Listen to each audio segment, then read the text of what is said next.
Semana a semana, con el favor de Dios, estamos estudiando. Y en esta sección del capítulo 13, pues hemos estado aprendiendo mucho y agradezco mucho las interrogantes, las preguntas que nos hacen llegar y que hemos estado contestando a la luz de la palabra de Dios. Eso a mí me motiva, puesto que hay estudiantes de la Biblia y pues siempre que nosotros estudiamos la palabra de Dios, van a surgir preguntas en las que nosotros creemos, bajo la dirección del Espíritu Santo. El propio Espíritu Santo nos contesta para seguir creciendo o madurando espiritualmente. Todas ellas, pues ya les decía, las preguntas las contestamos siempre guiados en oración, con el poder del Espíritu Santo, en la palabra de Dios. Jamás, nunca con un criterio personal, puesto que la palabra de Dios no es inspiración humana, sino es inspiración del Espíritu Santo. Y si surge algo que nosotros estamos en el momento del estudio, anótenlo, haga sus preguntas y con mucho gusto, como le comento, vamos a contestarlas. Bueno, vamos al capítulo 13 de la Biblia Reina Valera revisada, 1960. Vamos a dar lectura desde el verso 8 y vamos a leer 3 versículos en este día, tratando de cubrir prácticamente lo que es esta sección. Y vamos a ver un tema titulado El objeto del amor. Ya que hemos estudiado en clases anteriores, en relación y con relación a las autoridades, la honra o el respeto de darle lugar tanto a las autoridades humanas, en la iglesia, en la familia, el Espíritu Santo en la clase pasada nos llevó a ver sobre la deuda. Y hoy vamos a centrarnos un poquito sobre 2 deudas. La deuda económica, si nos podemos endeudar, si podemos pedir prestado, qué dice la Biblia sobre eso, y una deuda impagable, ¿verdad? Que es la deuda del amor. Muy bien, entonces vamos a la carta a los Romanos en el capítulo 13, versículo 8, y daremos lectura a ello, posteriormente la exposición de la palabra de Dios. Versículo 8. No debáis nada a nadie, sino amaros unos a otros, porque ama al prójimo ha cumplido la ley. Versículo 9. Porque no adulterarás, no matarás, no hurtarás, no dirás falso testimonio, no codiciarás, y cualquier otro mandamiento en esta sentencia se resume: amarás a tu prójimo como a ti mismo. Muy bien. Verso 10. El amor no hace mal al prójimo, así que el cumplimiento de la ley es el amor. En estos versículos, solo una indicación útil de cómo utilizar la ley en el Antiguo Testamento. Pablo se centra en la mitad de la ley relacionada con nuestras acciones hacia las personas. Estos mandamientos, afirma el apóstol Pablo, pueden resumirse como una orden de amar.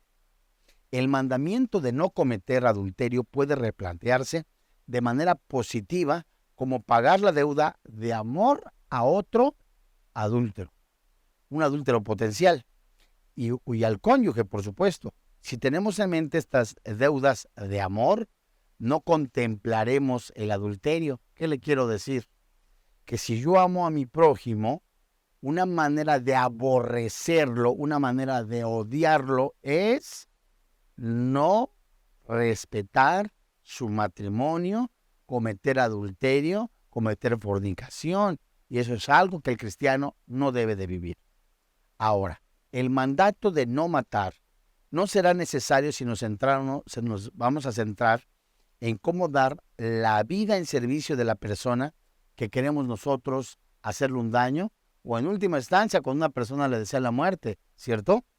Y podemos aplicar lo mismo a robar y a codiciar, así como a todos los demás mandamientos del Antiguo Testamento y sobre las relaciones con nuestro prójimo.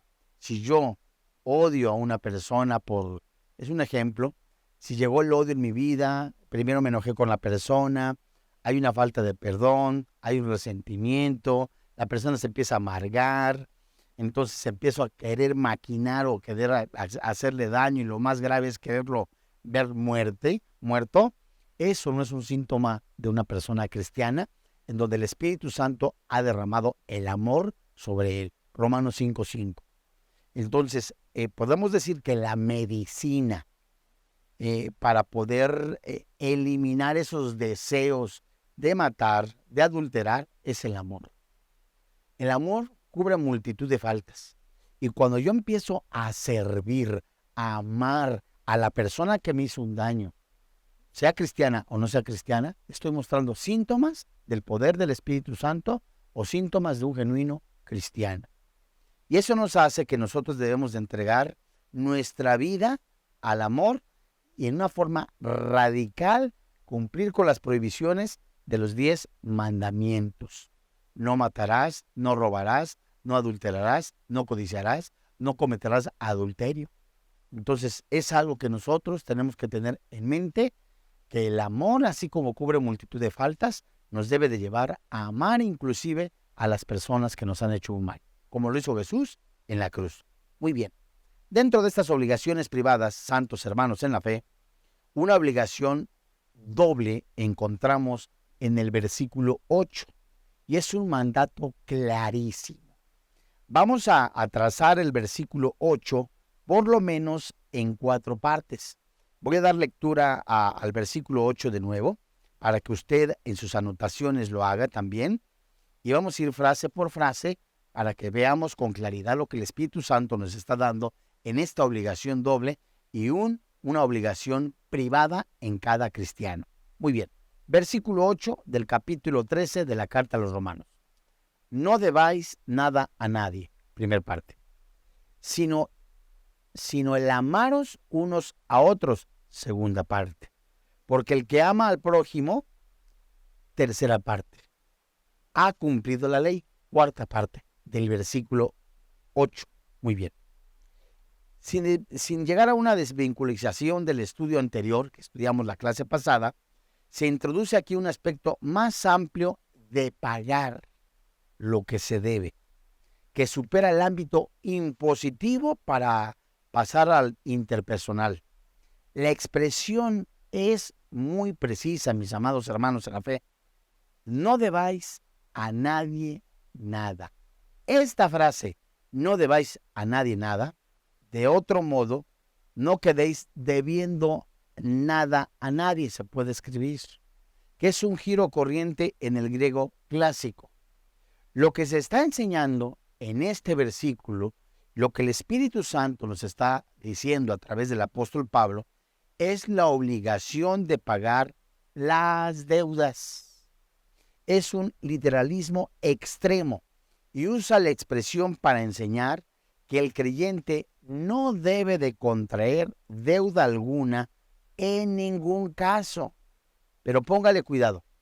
Sin embargo, esto llevaría a una contradicción de la misma ley en la que se regula el préstamo o el pago aplazado. Yo le voy a invitar a que usted vaya a Éxodo capítulo 22 en el versículo 25. Y aquí van a surgir varias preguntas, entre ellas, ¿puede un cristiano pedir prestado? ¿Pueden los cristianos endeudarse? Otra pregunta, ¿hasta dónde los cristianos nos podemos endeudar o podemos pedir prestado? Y a la luz de la palabra de Dios, el Espíritu Santo nos va a contestar. ¿Es pecado pedir prestado? Muy bien. Vamos nosotros a Éxodo capítulo 22, que es la cita que habíamos ya mencionado, y leamos con atención lo que dice el versículo 25. Y bien, Moisés escribe, cuando prestes dinero a uno de mi pueblo, al pobre que está contigo, no te portarás con él como logrero, ni le impondrás usura. Bueno, acá está clarísimo. ¿Qué quiere decir? Si viene Pancho López dentro del pueblo de Dios, de los israelitas, ¿verdad? Porque es el tiempo primero cronológicamente hablando, y lo llevamos también como ejemplo o como vida práctica hoy en la actualidad. Si viene alguien de la iglesia y me dice, Pancho, ¿me puedes prestar 100 pesos? Acá la Biblia dice, si prestas dinero a uno de mi pueblo, al pobre que está contigo, no te portarás con él como logrero. Muy bien, mis amados hermanos en la fe.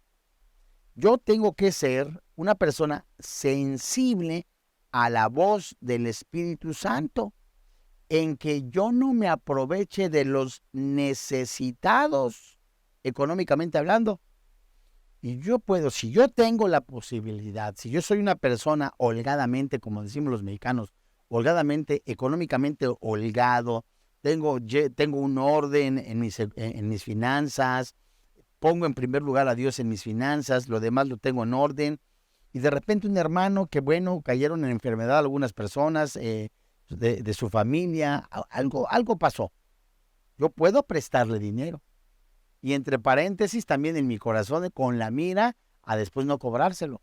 Pero algo interesante que dice el versículo 25, que aquí en la parte final, no le impondrás usura. ¿Qué significa esto? Esto es muy interesante, que no tengo que yo cobrarle intereses. En el mundo sí es cierto.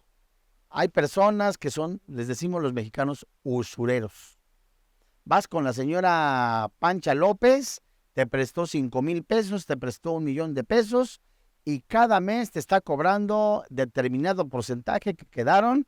Ahora tú conveniste, tienes que pagar. Pero entre el pueblo de Dios no tienen que cobrarse intereses, sino se tiene que hacer bendición. Ahora, vamos por pasos. No se debe de aprovechar el cristiano de otro cristiano cuando le presta o le da un préstamo. Y aquí en Éxodo, capítulo 22, verso 25, nos está invitando, sí, a bendecir a los demás, en cierta manera prestar al hermano en la fe, pero no cobrar intereses. Porque si te acuerdas en el libro de Nehemías, ahí como por el capítulo 5, el pueblo de Dios estaba vendiendo sus cosas para poder pagar impuestos. Entonces escribe el sacerdote Esdras de lo que Nehemías estaba narrando, que el pueblo de Dios estaba tan presionado de las deudas que tuvieron que vender sus cosas para pagar impuestos, y la usura también estaba reinando. Esto es gravísimo, mis amados hermanos en la fe. Entonces nosotros tenemos alerta, ser cuidadosos con lo que pedimos prestado. ¿A quién se lo pedimos prestado? Y otra, si es necesario pedir prestado. Porque hay veces que se lleva un ritmo de vida en el que se está acostumbrado a tener determinados lujos, entonces el ingreso ya no es igual o suceden otras cosas y queremos mantener ese ritmo de vida. Y entonces empezamos a pedir prestados y como el ingreso ya no es el mismo, entonces cuidado, mis hermanos en la fe. Decimos acá en México, los intereses se lo comieron todo. Y eso es algo gravísimo, mis amados hermanos en la fe. Vamos a los salmos, porque el salmo hace también referencia a una persona justa, a una persona cristiana, llamémoslo así, que cuando ve la necesidad de otro, le presta. Pero recordemos, puede haber del otro lado personas que se la pasan pidiendo prestado a todo el mundo y nunca pagan. Eso también es un desorden. O sea, eso no tiene que ser. Una persona que se la vive, dicen en Colombia, como si fuera un desechable, como si fuera una persona que nada más está viviendo de los demás, le estamos ayudando a pecar. Eso no es lo correcto. La Biblia está hablando de personas necesitadas, personas que en algún momento, pues, salió algo que no habían tenido planeado y se vieron en la necesidad de pedir un préstamo, pero que este préstamo no iba a salirse del presupuesto económico con el cual pudieran pagar a plazos. Eso es muy interesante, ¿verdad? Entonces dice el Salmo 37, versículo 26. En todo tiempo tiene misericordia y presta. Parte final, y su descendencia es para bendición. Muy bien. En este salmo, donde el Espíritu Santo nos está diciendo también, hace referencia a una persona justa, noble, sensible, que tiene la posibilidad, hermanos, de bendecir en algún momento otra vez a una persona que está en una situación difícil. Y dentro de esa misericordia y esa bondad, le presta. Pero estamos hablando a personas necesitadas. Ahora, vamos al Nuevo Testamento, hermanos.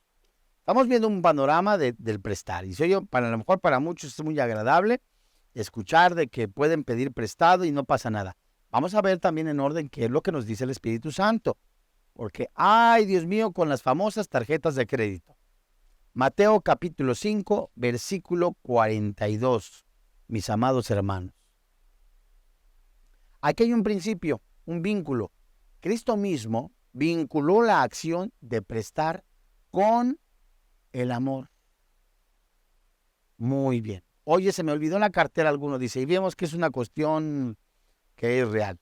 A Fabricio se le olvidó la cartera y tú tienes ahí en tu bolso tu cartera y Fabricio quiere ir a comer o a almorzar y entonces no tiene ni para el bus. Muy bien, Fabricio, aquí saco mi cartera, te doy para que te vayas en el bus o en el macro, ¿verdad? Y mañana me lo pagas. Eso se vale. Pero ¿qué dice la palabra de Dios en Mateo 5:42? Dice la Biblia, al que te pida, dale. Al que quiera tomar de ti prestado, no se lo rehuses. Si yo tengo la posibilidad, por tercera vez se menciona, y no hay en ese sentimiento en mi corazón, Dios mío, este cuate, si es una persona que le debe a toda la congregación, Dios mío, ahí ni lo pienses. Definitivamente no le ayudes a pecar. Si es una persona que tú conoces su testimonio, que se le olvidó la cartera, está en una situación difícil, la Biblia dice, al que te pida, dale, y al que quiera tomar de ti prestado, no se lo rehuses. Quiere decir que tú puedes ser un canal de bendición en la vida de esta persona. Se muestra la misericordia del Todopoderoso, se muestra la misericordia del Padre Celestial, pero otra vez la alerta y el foco rojo. Si el cristianito lleva años y semanas pidiendo prestado y tiene ahora sí que amnesia de que no quiere pagar porque se le olvida, Dios mío, definitivamente tiene que ser confrontado. ¿Y sabes qué? Pancho, Fabricio, Macario, Locadio, como se llame el hermanito, no te voy a prestar porque te la vives pidiendo prestado. Estamos hablando de personas necesitadas que por alguna situación, por alguna urgencia, los llevó la necesidad a pedir prestado. Ahora, pregunta, ¿prohíbe la Biblia endeudarse? Dios mío, hemos estado estudiando que la Biblia dice que si te piden prestado, dale. Pero también dice la Biblia que si le prestas a un cristiano, no seas abusivo, no cobres intereses, no seas usurero. Decimos en México, no seas gandalla. Entonces, ¿qué respuesta tenemos en cuanto a la pregunta es, ¿prohíbe la Biblia endeudarse? La respuesta es no en asunto genérico. No lo prohíbe, pero sí hay una puntualidad. De hecho, nuestra sociedad occidental vive en una formación de endeudamiento responsable. Es decir, cuando una persona necesita un bien cuyo costo supera su remanente mensual, lo adquiere mediante pagos fraccionados. Acá en México se le conocen las tiendas de autoservicio o las instituciones bancarias, y esas te metes a la cuenta de determinada aplicación y, Pancho, está a meses sin intereses. Y supongamos que te quieres comprar un televisor o te quieres comprar una Biblia comentada o te quieres comprar una biblioteca bíblica y la biblioteca te cuesta $1,000,000. Es un ejemplo. Y tú tienes un presupuesto mensual. Entonces, al tener ese presupuesto mensual de que yo gano, por ejemplo, 500,000 pesos colombianos o 50,000 pesos mexicanos, entonces me cuesta tanto, la pregunta es, ¿puedo pagar a meses? ¿Me alcanza mi dinero sin quitarle el gasto, sin quitarle la luz, al pago de la luz, sin quitarle el pago de todos los servicios? ¿Me alcanza para pagar en esos pagos chiquitos, en esos pagos fraccionados, en meses sin interés? ¿Me alcanza para pagar eso? Si me alcanza, entonces puedo pedir prestado. Amados, el sistema consumista del llamado primer mundo es un campo abonado para contraer obligaciones. Estas obligaciones tienen que ser de pago. Hoy las famosas tarjetas de crédito tan en uso suponen otro canal de endeudamiento. Híjole, cuando una persona, es que es bien fácil, es bien bonito. Yo tenía un conocido, un jefe, hace años, en una constructora donde yo trabajé hace como 25 años. Y en esa constructora había un jefe que tenía muchas tarjetas de crédito. Y él me decía, no hombre, Davidcito, es tan bonito firmar y es tan cómodo firmar, pero al llegar ese mes, los pagos, no hombre. Y luego recibía su aguinaldo y pagaba todas las tarjetas y aparentemente se sentía tranquilo. Un respiro. Ya no le debo a nadie. Y se empezaba a confiar otra vez a pedir prestado. Entonces hay un desequilibrio económico y una falta de administración. El problema está en que el creyente sepa hasta dónde puede llegar, de modo que sus deudas puedan ser pagadas puntualmente. Esa es la cosa. Si yo gano 100 pesos y dentro de los 100 pesos hay otra cosa que me cuesta 50 pesos y no me perjudica o no me afecta para poder yo sacar de ese dinero, de mi sueldo, no me afectan los gastos, no me falta al mercado y puedo yo hacer mis pagos mensuales, mi mensualidad, pues no hay ningún problema. No hay peor desprestigio para el evangelio que un acreedor que tenga que llegar en algún momento a los tribunales a quien no ha podido pagar sus deudas. Y esto es gravísimo. Esto sí es pecado. Si yo gano 100 pesos y adquiero una deuda de 5 millones de pesos y mi pago mensual es de los 100 pesos, va a llegar el momento en que no voy a poder pagar ni tarjetas de crédito, ni voy a poder pagar la mensualidad que se me requiere por el terreno, por la televisión, por lo que yo haya comprado, hasta la misma biblioteca cristiana que haya comprado yo, y no voy a pagarlo. Eso sí es pecado. O sea, va contra las leyes. Me estoy transcribiendo una ley. Entonces, eso no es correcto. Y lo grave, mis amados hermanos, es que ya los hermanitos se tengan que ver en el juzgado. Es que el hermano Fabricio, yo le presté y van 5 años que no me paga. O la institución bancaria, ¿sabe qué? Que somos el banco Mi Alegría y el banco Mi Alegría le prestó cuántos millones de pesos al hermanito y el hermanito tiene meses, años que no ha pagado. Eso sí es grave. Fíjense ustedes que esta situación de crisis, si no, este es algo grave, que ha llevado a muchos a las deudas. Lo grave es que alguna persona no haya podido ser capaz de controlar su endeudamiento. El cristiano, como vemos en la palabra de Dios, en la carta a los romanos, no debas nada a nadie. Entonces, lo correcto delante de Dios en el versículo 8 es, mejor no pidas prestado. Oye, ¿puedo pedir prestado? ¿Sabes qué? Como te decía hace rato, se me olvidó la cartera. Pancho, ¿me prestas 100 pesos? Mañana te los pago. Está bien. Pero lo correcto es, no le debas nada a nadie. Ni al banco, ni a alguna institución crediticia, ni a alguna empresa comercial, ni electrodomésticos. Ahora, ¿tienes paz? ¿Eres ordenado? Ponte en oración, júntate en oración, siéntate ahí con tu esposa, si eres casado, o con tus padres, si eres hijo de familia, o tú mismo, como ya eres una persona madura. Siéntate, analízate, haces tu balance.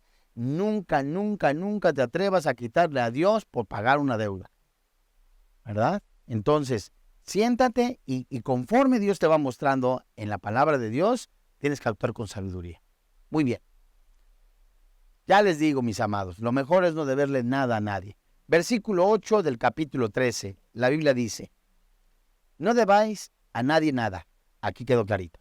Segunda parte del versículo 8, sino el amaros unos a otros.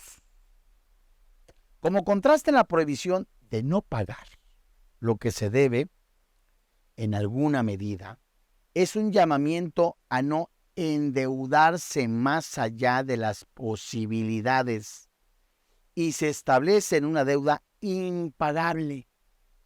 La deuda impagable que nosotros podemos adquirir es amarnos los unos a los otros.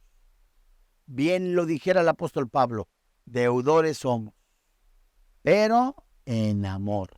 Ahí sí me debo de dar amor, respeto, lugar a los gobernantes, a mis hermanos en la fe, al pastor, a mi padre, ¿verdad? Si los tienes, a mis hermanos, ahí sí, mis santos. El amor es una deuda que nunca podrá cancelarse, porque quien ama debe de darse al otro permanentemente y está reconociendo una deuda a la que solo puede responder mediante la entrega total. ¿Qué quiere decir, santo? Que en amor yo me debo a los demás. Y en ese sentido la deuda nunca puede pagarse porque dice, primera carta a los Corintios, capítulo 13, solamente lo menciono, capítulo 13, verso 8, el amor nunca, nunca, nunca deja de ser. Entonces, deudores somos. Si el amor de Dios ha sido derramado en nosotros, mis amados hermanos en la fe, si el Espíritu Santo mora dentro de nosotros, el amor de Dios está en nosotros y tenemos que desarrollar ese amor que ya se nos ha sido dado. A veces sin querer queriendo decimos, Señor, dame amor, cuando ya el Espíritu Santo nos ha mencionado en la carta a los Romanos que el amor de Dios ya fue derramado en nosotros. Entonces, ese amor de Dios tiene que ser desarrollado. ¿Cómo? Oye, si Pancho López es una persona que me hizo un mal hace mucho tiempo, ya se convirtió a Cristo o todavía no se convierte a Cristo, tiene que reflejarse como mi vida cristiana, amándolo, inclusive hasta sirviéndolo. Fíjese usted. Especialmente orientado hacia los hermanos en Cristo, la deuda del amor nunca va a concluir. El amor, póngale cuidado, el amor es la única manera natural de la vida cristiana. Basta leer, estudiar y vivir. Primera carta a los Corintios, capítulo 3. Pero el amor en el cristiano es muy interesante. Es una muestra, el amor que se vive, que se practica, el amor que se muestra, el amor que se está evidenciando, es una muestra de un genuino cristiano. Uno, hemos visto a la luz de la palabra de Dios, bueno, que no tenemos que endeudarnos económicamente, que no tenemos, podemos pedir prestado siempre y cuando nosotros podamos pagar y no le debamos nada a nadie. Podemos prestar siempre y cuando no ayudemos a pecar a una persona. Esa deuda no se debe de quedar pendiente, tenemos que pagar. Debes a Hacienda, págale. Debes impuestos, págale. Debes a los bancos, págale. Debes al hermano Saturnino, págale. Pero la deuda que jamás se cancela, por otro lado, acá en este versículo, es la deuda del amor. Esa tiene que vivirse y tiene que practicarse diario. Ahí quedamos en todos los sentidos en deuda. ¿Qué quiere decir? Que continuamente tenemos que estar dando amor, inclusive a nuestros enemigos. Y el amor a los hermanos es evidencia del nuevo nacimiento. Vamos a la primera carta de Juan, capítulo 3, verso 14. Aquel que no amó a sus hermanos debe preguntarse si realmente ha nacido de nuevo. Primera carta de Juan, capítulo 3, versículo 14. El Espíritu Santo dice, nosotros sabemos que hemos pasado de muerte a vida, en que amamos a los hermanos. El que no ama a su hermano permanece en muerte. Dios mío. Dos frases interesantes dentro del versículo 14. Pasado de muerte a vida y permanece en muerte. La primera frase que nosotros vamos a comparar con Romanos y otros versículos que vamos a comparar es la frase pasado de muerte a vida. Este tiempo del verbo han pasado indica que algo experimentado en el pasado tiene ya resultados en el presente y son resultados continuos y duraderos en el presente, a tal grado que Juan el Evangelista está diciendo que si los cristianos que han experimentado el nuevo nacimiento, la salvación, el ser templo del Espíritu Santo en el pasado, hace 20 años recibió Pancho a Jesús, hace 15 días Fabricio recibió a Jesús, hace 10 años el hermano Rutilo recibió a Jesús en el pasado. Estos deben demostrar su salvación amando a sus hermanos en la fe hoy día, en el presente. Y fíjese usted, convertirse en cristiano equivale a resucitar. El Espíritu Santo lo sacó del reino de las tinieblas, lo coloca en el reino de luz, lo saca, Colosenses 1, del 1 al 17. El Espíritu Santo lo sacó del reino de la muerte, Efesios capítulo 1 y capítulo 2, y ahora lo coloca en la luz, Efesios 1, 2, Efesios capítulo 5, somos luz. Entonces, convertirse, que el Espíritu Santo lo haya convertido en hijo de Dios, en hijo de luz, en luz mismo, es resucitar de muerte a vida. Y el odio que había, el rencor que había, debe de ser sustituido por amor. Aquí mismo vamos a comparar en la Biblia, váyase más atrasito, por favor, si es tan amable, en el libro de los Gálatas, capítulo 5, le pone una marquita, por favor, en primer carta de Juan, capítulo 3, verso 14, porque vamos a continuar, porque quedó la otra frase pendiente, si se acuerda. Pero vamos a compararlo con Gálatas, capítulo 5, versículo 6. Muy bien, por eso es importante que usted tenga su cuaderno, su Biblia impresa. Alguno tiene su dispositivo, gloria a Dios, pero no hay como la Biblia impresa, porque si no tiene que salirse, bueno, etcétera. Gálatas capítulo 5, verso 6. Dice la Biblia: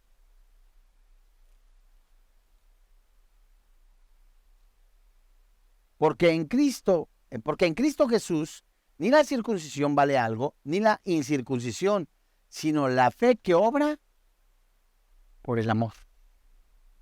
Cuando el Espíritu Santo está diciendo que ni la circuncisión vale algo, ni la incircuncisión, nada que se haga en la carne, incluido todo tipo de ceremonias religiosas, hace la diferencia en la relación personal con Dios. A ver, en primera carta de Juan nos estaba diciendo que el Espíritu Santo nos sacó de la muerte a la vida y que ahora el Espíritu Santo mora en mí. Ahora, quiere decir, antes todo lo que yo hacía, misas, rosarios, sacrificios, peregrinaciones, a lo mejor muchos lo hacían por obligación, otros por deber, quizá algunos en su religiosidad en una aparente muestra de amor.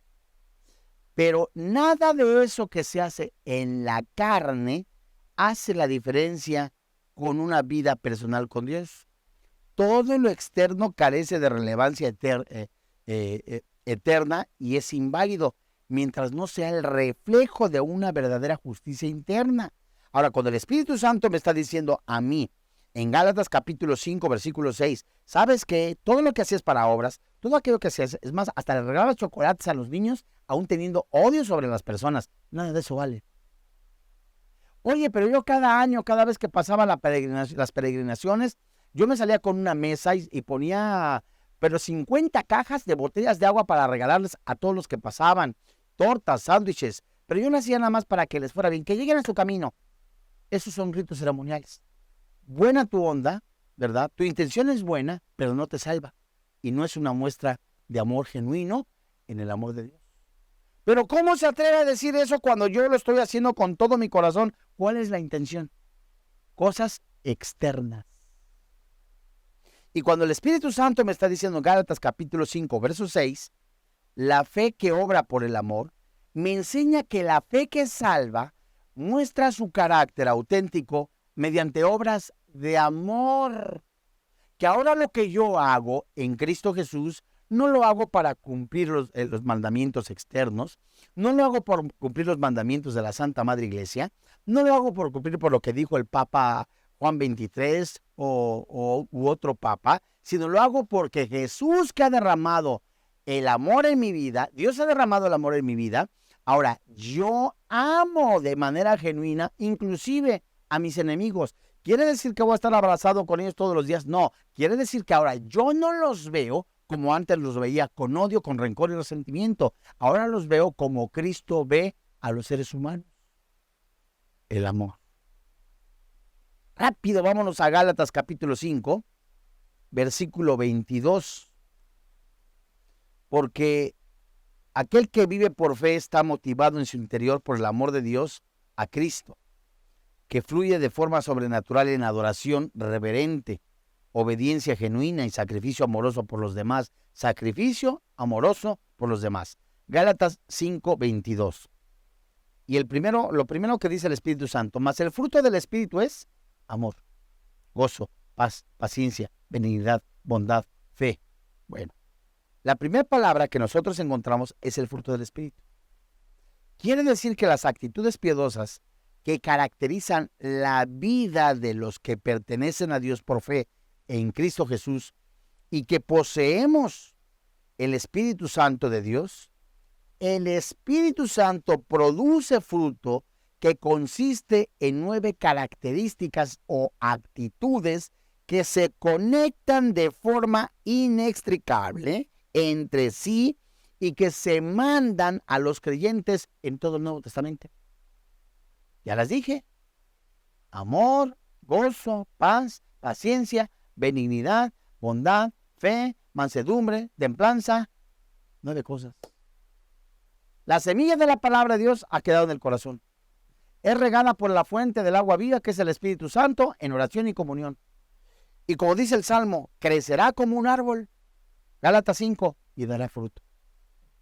Entonces, la deuda que tenemos que pagar, impuestos y todo esto, aquello, tiene que no deber nada. La deuda que es impagable y que tenemos que estar buscando siempre a través de obras de justicia, Efesios capítulo 2, del 10 al 20, esas obras de justicia hablan de que amar a mi prójimo, amar a mis enemigos, amar inclusive y servirles, es una muestra de amor genuino, de un genuino cristiano. Esta palabra amor que nosotros encontramos en Gálatas capítulo 5 es una de las varias palabras griegas que se traducen amor. La palabra griega número 26, ágape. Y se escribe del griego al lenguaje actual como amor, afecto o benevolencia, festín de amor, amado, amor. Y se refiere al amor por elección de la voluntad y no el afecto emocional, la atracción física o el lazo familiar, sino el respeto, devoción, afecto que influyen siempre en el servicio voluntario y la disposición intelectual incondicional al sacrificio. Así como Cristo, amados hermanos en la fe, ha pagado la deuda eterna por todos y cada uno de los elegidos por la iglesia. La obediencia primero que tuvo al Padre fue llevada, permíteme el término, por ese amor, un amor divino, precioso, Juan 3:16, de presentar su cuerpo en ofrenda, en sacrificio, en servicio por el pago de nuestros pecados. Y ese amor, híjole hermano, Filipenses capítulo 2, desde el 4 hasta el 8, el Espíritu Santo nos menciona que nosotros debemos de tener ese mismo sentir de morir a nuestras pasiones, a nuestros deseos pecaminosos, al orgullo, y morir un cada vez más a esos deseos y ofrendarnos en amor a nuestros semejantes, principalmente a Dios, en santidad, a nuestros semejantes, a nuestros enemigos santos. Para terminar, vamos a regresar a primera carta de Juan, capítulo 3, versículo 14, que quedó pendiente la frase, ¿se acuerdan? Primera carta de Juan, capítulo 3, versículo 14. Nosotros sabemos que hemos pasado de muerte a vida. El Espíritu Santo nos sacó de la muerte y nos puso en la vida eterna. Y sabemos nosotros los cristianos que ya salimos de ese lugar, que el Espíritu Santo nos sacó de muerte. ¿Saben por qué sabemos? Porque amamos a los hermanos. Cuando yo amo a mi hermano, es una muestra desinteresada, una muestra del Espíritu Santo, que no busco al hermano Pancho porque me va a prestar $1,000,000. No, yo busco al hermano porque es mi hermano. O veo al vecino, mira que Dios lo bendiga, necesita a Jesús. O veo a algún político, Dios mío, ayúdalo porque mira, está tan perdido que lo ponemos en tus manos. Tú lo pusiste, Señor, pero también nos mandaste que oráramos por él, por el político fulano, por Mengano. Ahí hay un amor, hermanos. Entonces, en eso se evidencia que tenemos al Espíritu Santo, en que amamos, y con mayor razón, a nuestros hermanos. Lo contrario, el que no ama a su hermano permanece en muerte. Y esta frase, permanece en muerte, nos enseña que alguien que no ama a su hermano, que está permaneciendo en muerte, es un rasgo que caracteriza el odio en su vida y que nunca ha experimentado el nuevo nacimiento. La falta de amor indica que cuando una persona no tiene amor, es un muerto espiritual. Romanos, capítulo 13, versículo 8. Muy bien. Romanos, capítulo 13, versículo 8. No debáis nada a nadie, hemos visto que ni pidas prestado. Puedes pedir prestado, sí, cierto, pero ahí te va. Sino amaros los unos a los otros. Hemos visto el amar esa deuda impagable que no se cancela. Parte 3. Porque el que ama al prójimo. Este versículo manifiesta el objeto del amor. Y muchas versiones traducen aquí el que ama al prójimo, que en el texto griego utiliza el adjetivo articular indefinido al otro. ¿Qué significa? Es dejar de amar al yo para volcarse al tú del otro. El otro es todo aquel que no es yo mismo. ¿Qué te quiero decir? Así como dice, porque el que ama al prójimo, quiere decir que ya dejo de pensar en mí, que ya dejo de pensar en mis prioridades, principalmente los casados. Que así como Cristo trata a la iglesia, nosotros tratemos así a nuestra esposa. Que así como nosotros vemos a nuestros hermanos en la fe, amemos, ya no pensamos en nosotros nada más, no como en la cena del Señor, que se aventaban cada uno por lo suyo y se embriagaban. Ya no vemos eso, ya ahora vamos a vivir y a practicar el amor a los demás. Y es notable que el apóstol no esté pensando aquí en el amor que debemos tener hacia Dios, como deuda impagable, sino hacia nuestros semejantes. No se trata de amar a los próximos, a los allegados en la familia, tanto natural como de la fe, ni a los hermanos en la familia espiritual, sino a todos los otros, inclusive a los no cristianos. Santos. Esto comprende también el deber hacia los enemigos. Y quiero leerles Mateo capítulo 5, versículo 44. Dice la palabra de Dios en Mateo 5, 44. Pero yo os digo, amad a vuestros enemigos, bendecid a los que os maldicen, haced bien a los que os aborrecen y orad por los que os ultrajan y os persiguen. El amor al prójimo satisface las demandas de la ley. Y aquí, con esto cerramos en la última frase de Romanos capítulo 13, versículo 8. Ha cumplido la ley. Para una demanda tan singular, se presenta un resultado igualmente singular. Ha cumplido la ley. Y Pablo declara que cuando amamos a otro, hemos cumplido la ley, porque todos sus preceptos se resumen en el amor.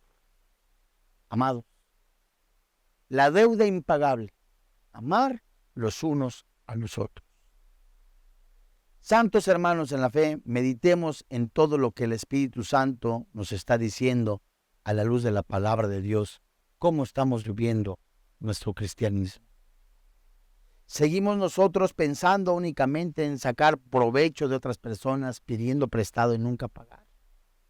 ¿O seguimos viendo a otras personas, juzgando, criticando, en lugar de amarlos, respetarlos, orar por ellos y bendecirlos?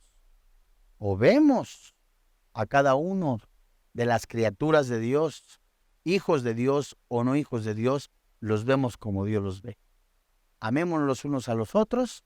No quiere decir ecumenismo, quiere decir mostremos el amor de Dios que tuvo para con todos aquellos que han declarado a Jesús como su Señor y como su Dios, y aquellos que no son cristianos, también amémosles y prediquémosles el Evangelio. Vamos ahora. Padre, del nombre del Señor Jesucristo, hoy delante de ti, te damos gracias por este tiempo tan hermoso en el que has hablado nuestra vida. Seguro has confrontado en nuestro corazón, en el que muchos de nosotros tenemos rencor o resentimiento contra el padre, contra el tío, contra alguien en particular, contra el vecino. Y tú nos has hablado con el poder de tu Santo Espíritu a amar a todos nuestros prójimos, inclusive servirles. Hoy te alabamos, hoy te bendecimos, Señor, y te damos gracias por este tiempo tan hermoso en el que tu palabra se ha expuesto. Y confiamos y creemos, Señor, que al recibir tu palabra y vivirla no regresará vacía, sino dará fruto para tu gloria. Creemos, Señor, que desde antes de la fundación del mundo, tú has elegido a las personas que has de sellar con el poder de tu Santo Espíritu en esa elección para la salvación. Creemos en el nombre de Jesús, que hoy, si te place a ti dar el don de la salvación, el don de la fe, el don de la vida eterna, lo hagas, mi Señor. Y nos unimos en esta oración orando por aquellos que no tienen a Cristo en su corazón y que si hoy a ti te place dárselos, a través de esta oración, tú les concedas la vida eterna. Y ahí desde su lugar, junto conmigo ore y dígale: Señor y Dios, reconozco que soy pecador, que la paga del pecado es la muerte, mas tu regalo es la vida eterna. Creo con todo mi corazón que Jesucristo se puso en mi lugar, recibió el castigo que yo merecía. Su Santo Espíritu lo resucitó de entre los muertos, venciendo a la muerte, venciendo el pecado y dándome vida eterna. Creo que soy perdonado, que soy salvo, en el precioso nombre, que es sobre todo nombre, Cristo Jesús. Amén. Si usted recibió a Jesucristo como su Señor y como su Dios, háganoslo saber a través de las redes sociales, porque el primero que recibe la honra y la gloria es nuestro Padre Celestial, quien ha dado a su Hijo para la vida eterna. A nombre del doctor Armando Alducin y de todo el cuerpo pastoral de Vida Nueva para el Mundo, le damos las gracias. Que Dios le bendiga, que tenga paz.